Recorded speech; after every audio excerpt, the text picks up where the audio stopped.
সিলেটের মোগলা বাজারে উদয়ন এক্সপ্রেস লাইনচ্যুত হওয়ায় সারা দেশের সাথে রেল যোগাযোগ বন্ধ রয়েছে। এ বিষয়ে বিস্তারিত জানাতে আমাদের সাথে সরাসরি যুক্ত হচ্ছেন সহকর্মী প্রত্যুষ তালুকদার।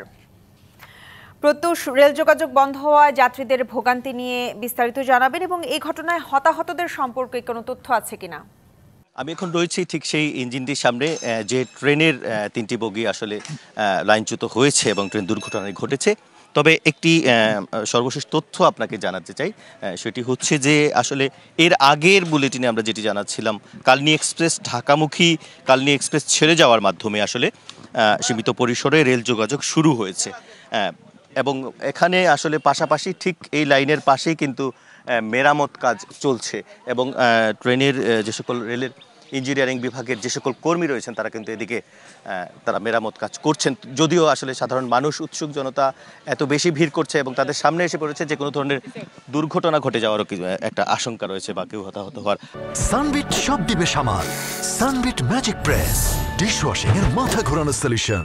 আমরা একটু দেখাবো এখানে যে বগিগুলো পড়ে রয়েছে সেগুলো কিন্তু এখনো উদ্ধার শুরু হয়নি, তবে যে লাইনগুলো ক্ষতিগ্রস্ত হয়েছে সেগুলো কিন্তু আসলে মেরামতের কাজ করছেন রেলের কর্মীরা এবং বলা হচ্ছে উদ্ধারকারী ট্রেন আসার পর সেটি কিন্তু যে লাইনচ্যুত বগি এবং লাইনচ্যুত ইঞ্জিন যেগুলো সেগুলোকে আবার লাইনের উপর তুলে সেগুলোকে আসলে গন্তব্যে পৌঁছে দেওয়া হবে। হতাহতের বিষয়ে যে বিষয়টি বলছিলেন, এখন পর্যন্ত গুরুতর ধরনের হতাহতের খবর পাওয়া যায়নি।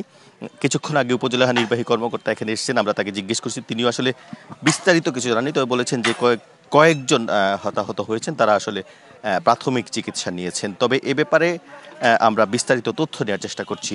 তো এখন পর্যন্ত বলা যায় যে এখানে যে রেল যোগাযোগ বন্ধের যে বিষয় সেটি এখনো পুরোপুরি নেই। রেল যোগাযোগ সীমিত হারে স্বাভাবিক হয়েছে এবং স্বাভাবিক হচ্ছে, তবে যে ক্ষতিগ্রস্ত লাইনটি সেটি মেরামতে আসলে আরও বেশ কয়েক ঘন্টা সময় লেগে যাবে বলে যারা কর্মীরা আছে তারা কিন্তু আমাদেরকে জানিয়েছেন।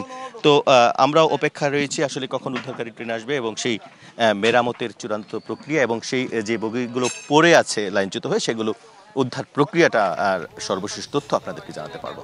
প্রত্যুষ, আপনাকে ধন্যবাদ।